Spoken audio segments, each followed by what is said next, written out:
तो students finally आप लोगों ने बहुत अच्छी तरह से कमेंट की कि सर जिस तरह से मॉडल सेट नंबर 1 का सॉल्यूशन करवाएं ऑब्जेक्टिव का, इसी तरह से मॉडल सेट नंबर 1 का सब्जेक्टिव का सॉल्यूशन करवाइए। तो फाइनली आप लोगों ने बहुत सारे प्यार दिए, जिस कारण से मैं आज आपके सामने लेकर आया हूं मॉडल सेट नंबर 1 का full and final subjective question. याद रखिएगा ये जो सब्जेक्टिव क्वेश्चन होगी ना बिल्कुल आपके लैंग्वेज में होगा, ना आपके सरल भाषा में आप लोगों को बताया जाएगा, सिंपल सा भाषा में। आपको सिर्फ क्वेश्चन को देखकर सिर्फ आपको रट्टा नहीं लगाना है, पहले समझना है, क्योंकि 5 मॉडल सेट है, एक मॉडल सेट नहीं। अभी तो मैं एक मॉडल सेट बता रहा हूं, और अगर आप लोग चाहते हैं 5 मॉडल सेट का सर हमें जल्दी से सॉल्यूशन चाहिए तो बिल्कुल आप लोग चैनल पर नए आए तो चैनल को सब्सक्राइब करके बेल आइकन को प्रेस करें। साथ ही साथ याद रखिएगा ये वीडियो को कोरोना वायरस की तरफ फैला दीजिए, हर एक स्टूडेंट्स के पास ये वीडियो पहुंचना चाहिए जो क्लास 12 से रिलेटेड है और आर्ट्स से लेकर स्टडी कर रहे हैं। तो चलिए, और आप में से कोई ऐसे स्टूडेंट जो अभी तक कॉपी पेन नहीं लिए हैं तो इस वीडियो को देखने से पहले कॉपी और पेन लेकर बैठिए। जो क्वेश्चन मैं बताऊंगा सारा क्वेश्चन को नोट डाउन एक एक करके करते रहना है, क्योंकि मॉडल पेपर से रिलेटेड आपके पेपर में 30% का क्वेश्चन छपने की संभावनाएं होगी। चलिए हम लोग क्वेश्चन को स्टार्ट करते हैं। ये जो हम लोग का है याद रखिएगा फुल्ली सब्जेक्टिव है। सब्जेक्टिव क्वेश्चन का पहला सॉल्यूशन देख रहा हूं आप लोगों का मॉडल सेट नंबर 1 का, वो भी सरल भाषा में। पहला क्वेश्चन आप लोगों का होगा कि वेरी शॉर्ट क्वेश्चन, आप सभी को पता है कि जिसमें 8 क्वेश्चन होगी, 8 क्वेश्चन में से आपको 2 क्वेश्चन आपको 2 मार्क्स का 6 क्वेश्चन आपको लिखना है, यानी इस तरह से आपको 12 मार्क्स मिलेगी अगर आप सही तरह से लिखेंगे तो। ये जो आप लोगों का वेरी शॉर्ट क्वेश्चन है ना, अगर आपको ऑब्जेक्टिव पता है पहले से, इजीली से आप इसको सॉल्व कर सकते हैं, याद रखना है, ठीक है। चलिए आगाज करते हैं आज की पहले क्लास को। हम लोगों ने 30 तक ऑब्जेक्टिव देखे थे, 31 नंबर से हम लोग शुरू कर रहे हैं। सिंधु घाटी सभ्यता को हड़प्पा सभ्यता क्यों कहा जाता है, मैंने आज ही आप लोगों को डिस्कस करवाया था कि सिंधु घाटी सभ्यता को हड़प्पा सभ्यता क्यों कहा जाता है। 2 मार्क्स का है तो थोड़ा सा आपको 1-2 लाइन लिखना पड़ेगा। हड़प्पा और मोहनजोदड़ो नगर के अवशेष मुख्य तौर पर सिंधु नदी या सिंधु नदी घाटी के आसपास से प्राप्त हुआ है। समझिएगा थोड़ा सा, हड़प्पा और मोहनजोदड़ो, जो हड़प्पा है और मोहनजोदड़ो जिसे हम लोग जुड़वा राजधानी कहते हैं, हड़प्पा और मोहनजोदड़ो नगरों के अवशेष मुख्य तौर पर सिंधु नदी, कौन सा नदी, सिंधु नदी, ये सिंधु नदी घाटी के आसपास से प्राप्त है, आसपास से प्राप्त है। इसी कारण से हड़प्पा सभ्यता को सिंधु घाटी सभ्यता के नाम से जाने जाते हैं। बस आपको मेन पॉइंट आपको यहां से यहां इंडिकेट करना है, तब जाकर आपको जब लिखेंगे इस तरह से सही हैंड रिटन बना के तो आपको 2 मार्क्स आपको यहाँ पे सिंपल से आपको मिल जाएगी। ये जो आप लोगों को 12 मार्क्स है ना, याद रखिएगा, लोग कह रहे हैं कि 30 मार्क्स का ऑब्जेक्टिव है, जहां तक मुझे लगता है ना, मैं दिल से कह रहा हूं कि 42 मार्क्स का ऑब्जेक्टिव है न्यू पैटर्न के अकॉर्डिंग। कैसे बोल रहे हैं सर, पागल हो गए क्या? नहीं, समझिएगा, ये आप लोगों का 30 मार्क्स का ऑब्जेक्टिव, और ये जो 6 क्वेश्चन पूछ रहे हैं ना, 2-2 मार्क्स का 12 क्वेश्चन, ये बिल्कुल आप लोगों का ऑब्जेक्टिव टाइप का ही है। ये आपको देखने को मिला है सिंधु घाटी सभ्यता जो है आप लोगों का, इसमें 2 लाइन आपको लिखना पड़ा है, लेकिन आगे जितना क्वेश्चन है सारा क्वेश्चन को आप लोगों को 1 सेंटेंस या 1 वाक्य में आप लोगों को आंसर बताना है। जैसे क्वेश्चन है कि भारतीय पुरातत्व का जनक किसे कहा गया, ये ऑब्जेक्टिव नहीं तो क्या है, अगर ऑप्शन रहती है तो ये ऑब्जेक्टिव बन जाता है, ऑप्शन नहीं है तो सब्जेक्टिव बन गया, यस या नो। चलिए भारतीय आपको लिखना कैसा है, आपको पूरा लिखना है, भारतीय पुरातत्व का जनक, याद रखिएगा अलेक्जेंडर कनिंघम, याद रखना क्या कहना है, अलेक्जेंडर कनिंघम नाम है, क्या नाम है, भारतीय पुरातत्व का जनक कहा जाता है अलेक्जेंडर कनिंघम को, याद रखिएगा। इस तरह से आपको पूरा लिखना है, पूरा सेंटेंस लिखना है।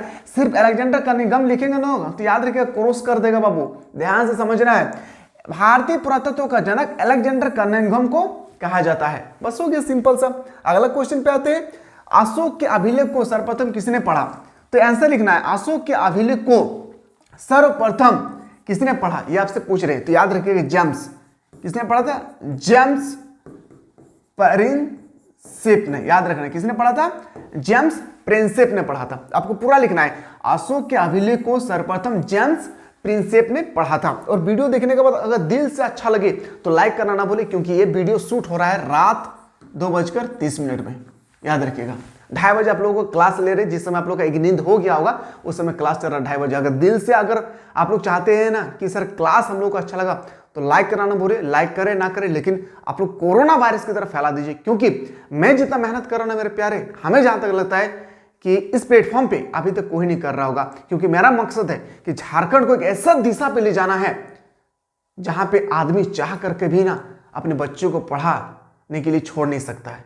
ऐसा एजुकेशन सिस्टम को मैं बनाना चाह रहा हूं। अगर आप सभी को सपोर्ट रहा तो मैं बिल्कुल ऐसा सिस्टम बनाऊंगा और आप सब से मैं मिलने आऊंगा और आप लोग बिल्कुल कहेंगे सर कि आपने जो वादा किया था 2023 में 2024 में फाइनली आपका वादा अब पूरा होने वाला है। तो बस आप लोगों का सपोर्ट होना बहुत जरूरी है। समझिएगा, सांची का स्तूप कहाँ स्थित है? अगर ऑप्शन रहता तो ऑब्जेक्टिव ऑप्शन नहीं है तो सब्जेक्टिव। सांची का स्तूप कहाँ स्थित है समझिएगा, तो आपको लिखना है इस तरह से, सांची का स्तूप, याद रखिएगा, सांची का स्तूप मध्य प्रदेश के रायसेन, कहां लिखना है? रायसेन, याद रखना है, रायसेन जिले में स्थित है। आपको इतना लिखना होगा। देखिए ऑब्जेक्टिव रहता, अगर मान के चलिए अगर ये क्वेश्चन अगर ऑब्जेक्टिव में पूछा जाता तो ये डायरेक्ट आपके ऑप्शन पे होता, लेकिन आपको थोड़ा सा लिखना होगा, 2 मार्क्स मिलेगी, गारंटी है। सांची का स्तूप मध्य प्रदेश के रायसेन जिले में स्थित है। आपको इस तरह से आंसर करना होगा, ये ऑब्जेक्टिव ही है, ठीक है, टेंशन नहीं लेना है। इब्न बतूता कहां के शासक थे? तो आपको लिखना इब्न बतूता कहां के शासक है? तो बोलेंगे सर मोरक्को के शासक है। याद रखना है, क्या लिखना है? मोरक्को के शासक। कहां के शासक है? मोरक्को के शासक है। इस तरह से आपको लिखना होगा, इब्न बतूता मोरक्को के शासक है। चलिए क्वेश्चन नंबर आते हैं सर 36 पे। संथाल विद्रोह के प्रमुख नायक कौन था? आपको लिखना है कि संथाल, याद रखना है, क्या लिखना है? संथाल विद्रोह, याद रखना है, विद्रोह के प्रमुख नायक, क्या लिखना है? नायक, याद रखना है। कौन कौन है? आप सभी को अच्छी तरह से पता होगा ना, बताइए कौन है? सीधू, क्या हो जाएगा? सीधू और कानू, क्या हो जाएगा? सीधू और कानू, याद रखना है। अब संथाल विद्रोह कब हुई थी? तो 1855 में, ये भी आपको याद रखना होगा, ठीक है। चलिए अगला क्वेश्चन पे आते हैं। अगला क्वेश्चन है कि असहयोग आंदोलन का प्रारंभ किसने और कब किया था? याद रखिए, किसने किया था? महात्मा गांधी ने किया था। महात्मा गांधी ने किया था, पूरा लिखना। असहयोग आंदोलन की शुरुआत महात्मा गांधी ने 1 अप्रैल, आपको अप्रैल हिंदी से ही लिखना है, 1 अप्रैल 1920 में किया था। इस तरह से आपको लिखना है, किया था। क्या इतना लिख पाएंगे या नहीं? अगर लिख पाएंगे तो डन करिए एक बार जल्दी से, ठीक है। नालंदा विश्वविद्यालय की स्थापना किसने किया था? तो आपको लिखना है नालंदा विश्वविद्यालय की स्थापना कुमार गुप्त ने किया था। याद रखना, किसने किया था? नालंदा विश्वविद्यालय की स्थापना कुमार गुप्त ने किया था। ये आप लोगों का ऑब्जेक्टिव टाइप का ही आप लोगों को क्वेश्चन देखने को मिलेंगे। अब आते हैं सर हम लोग शॉर्ट क्वेश्चन पे। अब यहां से आपका रियल क्लास स्टार्ट होता है। ये आप लोगों का 6 क्वेश्चन होगी, 3 मार्क्स का होगा, 18 मार्क्स आपको यहाँ पे मिलेगी अगर सही सही आंसर लिखेंगे तो। चलिए आज की क्लास को आगाज करते हैं। हड़प्पा सभ्यता के धार्मिक जीवन के वर्णन करें। हड़प्पा सभ्यता के बारे में आपको बताना, धार्मिक जीवन, मैंने आज ही के क्लास में आप लोग बताए थे कि धार्मिक जीवन किसे कहते हैं, समझिएगा। हड़प्पा लोगों के धार्मिक रीति रिवाज का अनुमान उनकी कुछ मूर्तियां, बर्तन, ताम्रपत्रों के चित्रों से मिलता है। ऐसा हम लोग अंदाजा नहीं लगा सकते हड़प्पा सभ्यता के बारे में, लेकिन हड़प्पा लोगों के धार्मिक रीति रिवाज, धार्मिक रीति रिवाज के अनुसार उनकी मूर्तियां, बर्तन और ताम्रपत्रों के चित्रों से मिलता है। मातृदेवी की अनेक मूर्तियां मिली है और मातृदेवी की अनेक से मूर्तियां हमें देखने को मिले हैं। इनमें से पता चलता है कि मातृदेवी ही उनकी पूज्य देवी थी और मातृदेवी की अनेक मूर्तियां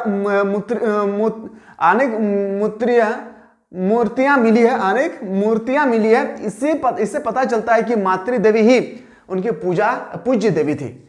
यह एक मूर्ति ऐसी मिली जो बिल्कुल नगण्य है, मतलब नंगा। एक ऐसा मूर्ति मिला था वहां पे हड़प्पा सभ्यता में, बिल्कुल नंगे थे। हाथ में कटार और गले में नर की मुंडी, याद रखिए नर की मुंडी, जो पहले जमाने में पूरा मोटा मोटा माला आता था वो पहना हुआ था। इससे पता चलता है कि लोग देवी देवताओं को प्रसन्न करने के लिए नरबलि भी देते थे। इस तरह से हमें पता चलता है कि लोग देवी देवताओं को खुश करने के लिए, प्रसन्न करने के लिए लोग नरबलि भी देते थे। यह नहीं कहा जा सकता है कि मातृदेवी के लिए मंदिर भी बनाए जाते थे, और हम लोग यह नहीं कह सकते हैं कि मातृदेवी के लिए मंदिर भी बनाए गए थे। साथ ही साथ हम लोग कह सकते हैं अथवा नहीं, मोहनजोदड़ो से इनके लिए एक देवता की मूर्ति मिली है जो कि आजकल के शिव देवता से मिलती जुलती है। संभवतः ये लोग वृक्षों तथा पशु पालन, सांप, पत्थरों की भी पूजा करते थे। कौन? हड़प्पा सभ्यता के लोग पशु पालन, सांप, बिच्छू, पेड़ पौधे का भी ये लोग क्या करते थे? पूजा करते थे। तो धार्मिक का मतलब ही देखिए, यहाँ पे धार्मिक का मतलब ही होता है कि धर्म से रिलेटेड है। धार्मिक का मतलब ही हम लोगों को पता चल जा रहा है धर्म से रिलेटेड है। एक व्यक्ति धर्म के प्रति क्या क्या कर सकते हैं इसके बारे में आपको यहाँ पे विवरण देना है बेहतरीन तरीके से। आते हैं अगला क्वेश्चन पे। अभिलेख से आप क्या समझते हैं, इनका क्या महत्व है? अभिलेख उन्हें कहते हैं जो पत्थर, हम लोग देखिए कहीं भी हम लोग सवार होकर जाते हैं गाड़ी पे तो देखिए पत्थर पे लिखा रहता है यहाँ से रांची 50 किलोमीटर बाकी है, तो इसी को माइलस्टोन इंग्लिश में कहते हैं, समझिएगा। तो अभिलेख उन्हें कहते हैं जो पत्थर, धातु या मिट्टी के बर्तन जैसे कठोर सतह पर खुदे होते हैं। अभिलेख में इनके निर्माण की तिथि भी खुदी होती है। मान लेते हैं कि मैं अभिलेख के माध्यम से ये बुक बनाऊं, एग्जाम्पल में ये किताब बनाऊं, ठीक है, ये किताब बनाऊं। तो यहाँ पे जब मैं बनाया ना ये बुक में कुछ छापा हूँ, तो छापने के बाद यहाँ पे मैं पूरा डेट इंडिकेट कर देता था, खोद के डेट यहाँ पे बना दिए ताकि लोगों को पता चल जाएगा कि ये कब कब बना हुआ है। अभिलेख तथा जिस पर तिथि नहीं होती उनका काल निर्धारित लेखन शैली के आधार पर किया जाता था। और जिस पर लेखन, अगर मान लेते हैं कि कोई ऐसा सामान मिली जिसमें लोग डेट डालना भूल गए तो उसको हम लोग कहाँ पर रखेंगे? समझिएगा कि तिथि नहीं मिली, जिन पर होती है उनका काल निर्धारण लेखन शैली के आधार पर किया जाता है। भारत में प्राचीनतम अभिलेख प्राकृतिक भाषा में है जिसे सम्राट अशोक ने बनाया था। याद रखिएगा, किसने बनाया था? सम्राट अशोक ने। तो ये क्वेश्चन आपके पेपर में 3 मार्क्स का छपेगी। मैंने ऑलरेडी आप लोगों को सारा चीज करवा चुका हूं जो हमारे एप्लीकेशन से पढ़ रहे होंगे। त्रिपिटक से आप क्या समझते हैं? त्रिपिटक से आप क्या समझते हैं? त्रिपिटक का शाब्दिक अर्थ होता है 3 टोकरियां। बुद्ध की मृत्यु के बाद उनके अनुयायियों ने उनकी शिक्षा का संकलन 3 पिटकों, सुत्त पिटक, विनय पिटक एवं आदिमन पिटक में किया। इन्हें संयुक्त रूप से त्रिपिटक कहा जाता है। समझिए, फिर से मैं बता रहा हूं। त्रिपिटक का शाब्दिक अर्थ होता है, जो त्रिपिटक है इसका शब्द का अर्थ क्या होता है? 3 टोकरियां। याद रखना, क्या नाम है? 3 टोकरियां। जब भी आपसे कोई पूछे कि त्रिपिटक का अर्थ क्या होता है तो बताना है कि 3 टोकरियां। बुद्ध की मृत्यु के बाद, जैसे बुद्ध जो है, गौतम बुद्ध की मृत्यु हो गई, उसके बाद उनके अनुयायी, उसके फॉलोवर, जैसे आप एग्जांपल में बहुत सारे स्टूडेंट है जो मेरा फॉलोवर है, आप लोग हैं ना, 1-2 गो, सभी नहीं होगा लेकिन 1-2 गो तो होगा ना। जैसे आप लोग बताए सर आप बिग फ्रेंड, तो इसी तरह से जो भी गौतम बुद्ध के बिग फ्रेंड थे, ठीक है, उनके बिग फ्रेंड या फॉलोवर्स बोल सकता हूं, अनुयायी थे, उनकी शिक्षा का संकलन 3 पिटकों में किया गया था। कौन का पिटक? तो बताएंगे सुत्त पिटक, विनय पिटक और आदिम पिटक में किया गया। इन्हीं के संयुक्त रूप को हम लोग त्रिपिटक कहते हैं, ठीक है। सुत्त पिटक में बौद्ध धर्म के सिद्धांत दिए गए हैं।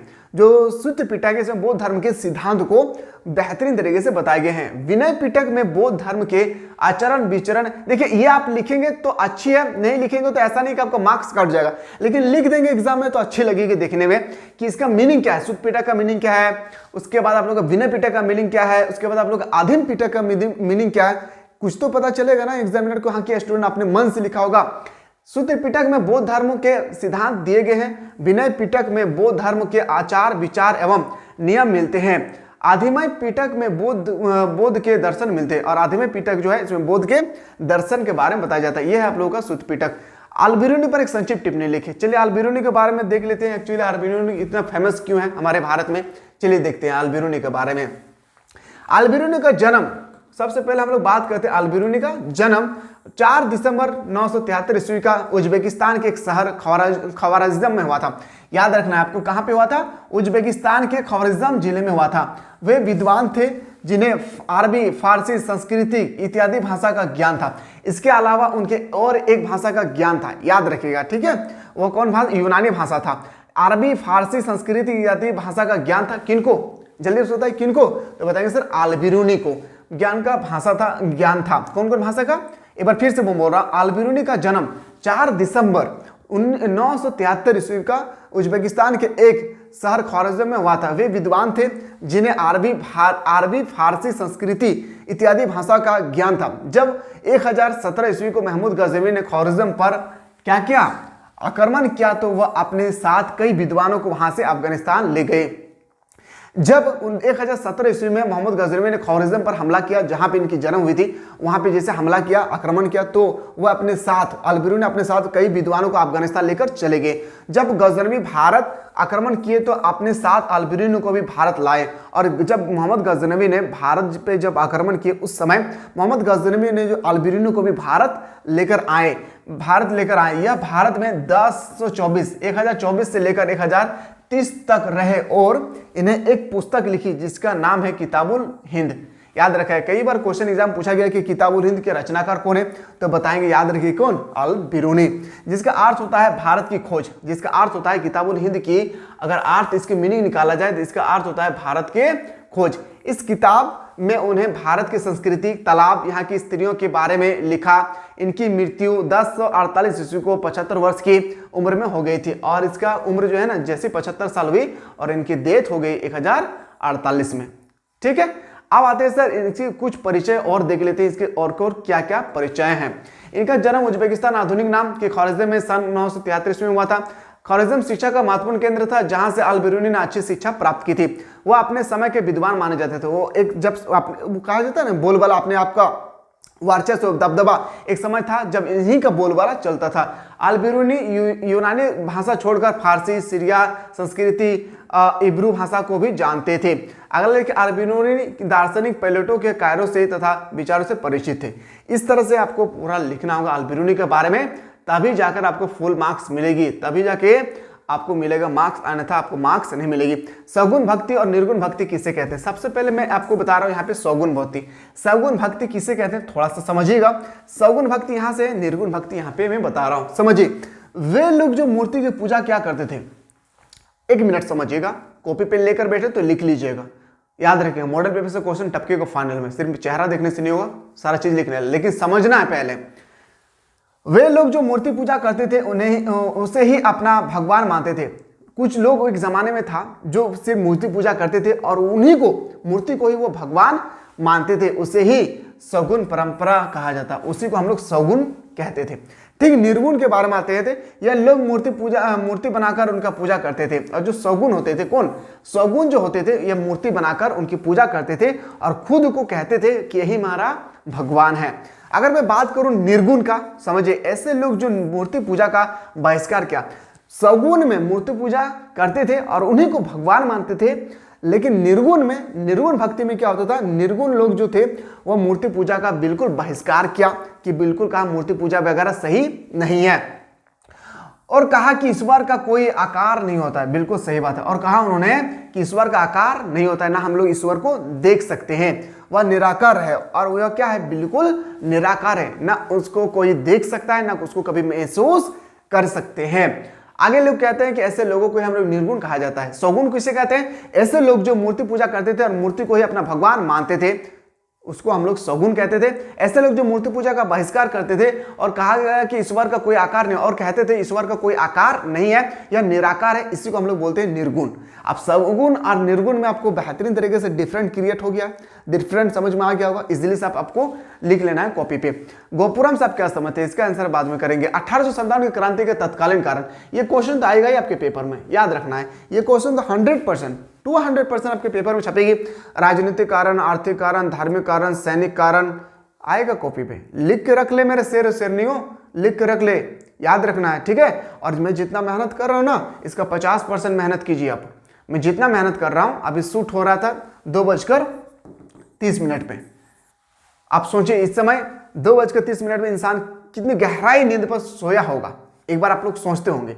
मैं चाह रहा हूं कि मैं जितना मेहनत कर रहा हूं ना, इसका आप 50% मेहनत कीजिए, आपको 90% मार्क्स लाने से आपको कोई नहीं रोक सकता है। और सेलेक्टेड सेट को जरूर आप लोग पढ़ना है, जो आप लोगों को मिसाइल क्लासेस में आप लोगों को मिलेगा। जो भी स्टूडेंट अभी तक मिसाइल क्लासेस के आपको डाउनलोड नहीं किए, तो जल्दी से प्ले स्टोर में जाएं और मिसाइल क्लासेस के आपको डाउनलोड करके जल्दी से आप लोग क्रैश कोर्स को ज्वाइन कराना भूलिए। क्रैश कोर्स में सारा सेलेक्टेड क्वेश्चन आप लोगों को प्रोवाइड किए जा रहे हैं। तो देखिए, 1857 के विद्रोह का तत्कालीन कारण चर्बी वाला कारतूस था। चर्बी वाला कारतूस 1857 के विद्रोह का मेन तत्कालीन कारण था कि चर्बी वाला कारतूस।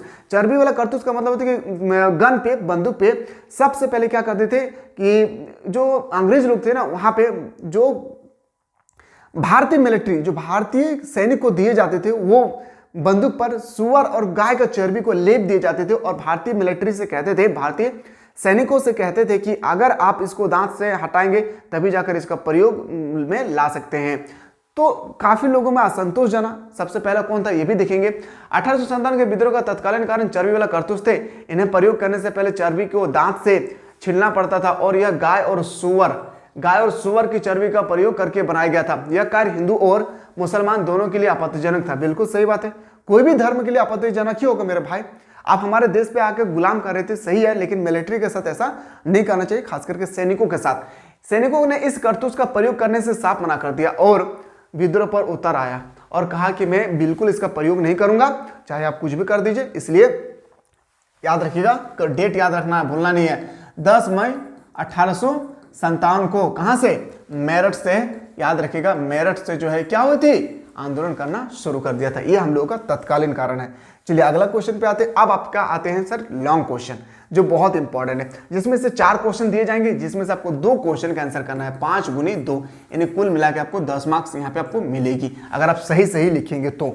चलिए पहला क्वेश्चन पे आते हैं सर हम लोग। मोहनजोदाड़ो की विशेषता के बारे में वर्णन करना है। क्या है, मोहनजोदाड़ो के बारे में आपको विशेषता के बारे में आपको वर्णन करने के लिए कह रहे हैं। तो चलिए देखते हैं मोहनजोदाड़ो में ऐसे खास क्या क्या बातें हैं जो हम लोगों का वर्णन करने के लिए कह रहे हैं।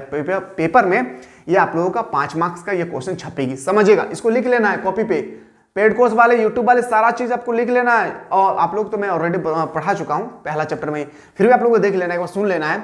मोहनजोदाड़ो का सर्वाधिक महत्वपूर्ण सार्वजनिक भवन विशाल स्नानागार है। सही बात है, मैंने आप लोगों को 7 महीना पहले से बता रहा हूं क्या कि मोहनजोदाड़ो का सर्वाधिक महत्वपूर्ण सार्वजनिक भवन अगर कोई है तो है विशाल स्नानागार, जिसका जलाशय दुर्ग के किले में स्थित है। जिसका जलाशय जो है दुर्ग के किले में स्थित है। क्यों दुर्ग के किले में स्थित है, क्योंकि यहाँ आके लोग जो है इसके चारों तरफ बसे हुए हैं।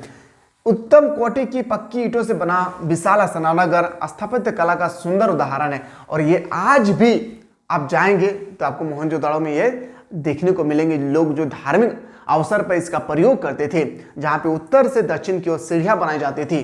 ठीक है, समझिएगा।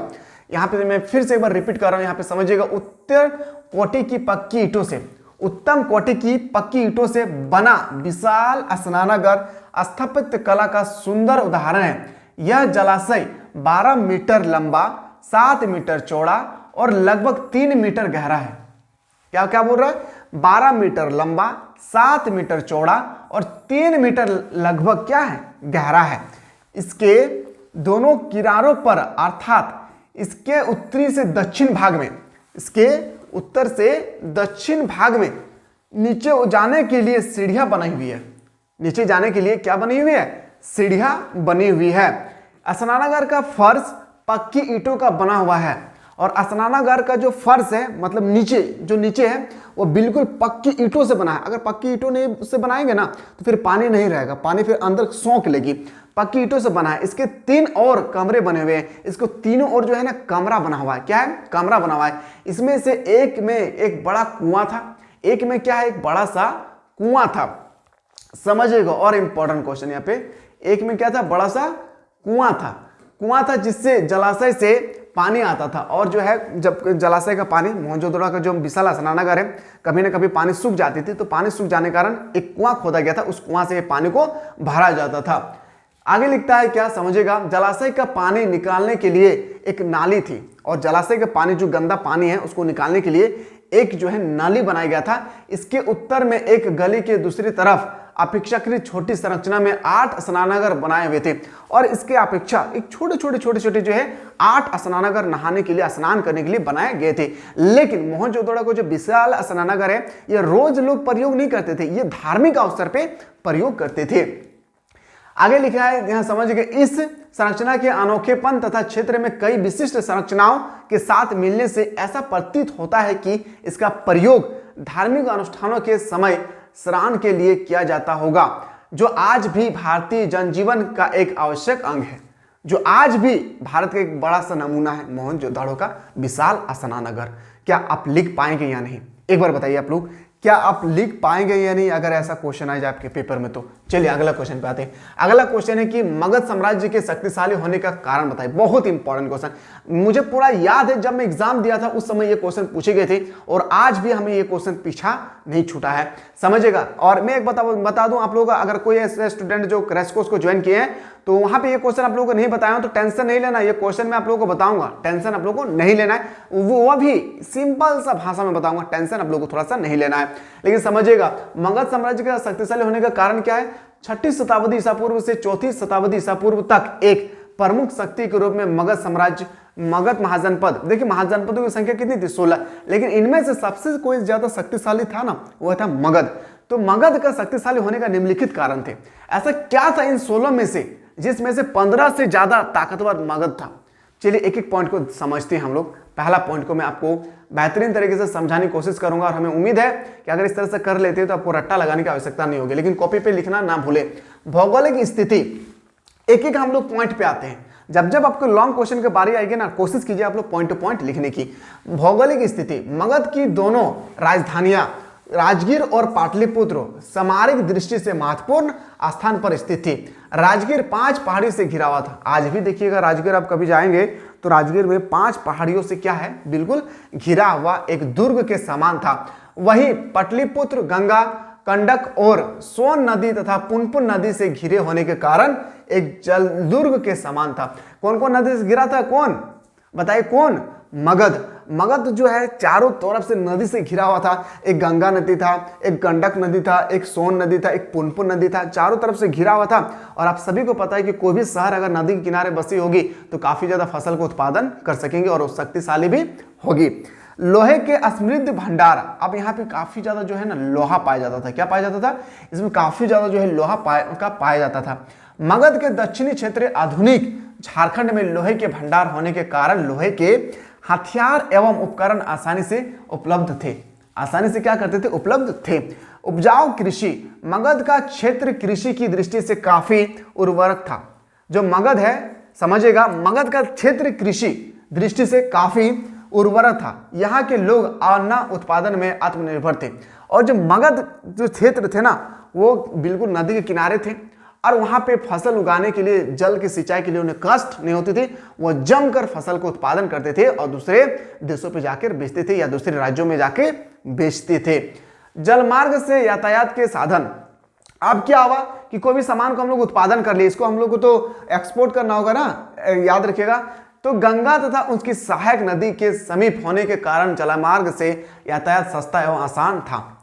अब देखिए हम लोग अगर रोड गाड़ी से ले जाएंगे, बड़े बड़े मालगाड़ी से, या अगर हम लोग रेल से ले जाएंगे तो ज़्यादा खर्चीले होंगे, लेकिन हम लोग अगर जलवाहन का प्रयोग करेंगे तो कम खर्च में ही ज़्यादा सामान को हम लोग एक स्थान से दूसरे स्थान पहुंचा सकेंगे। अगला पॉइंट में समझिएगा, हाथी की उपलब्धता सबसे इंपॉर्टेंट है। जब युद्ध होती थी उस समय हाथी का प्रयोग करते थे, यही कारण है कि मगध शक्तिशाली थे।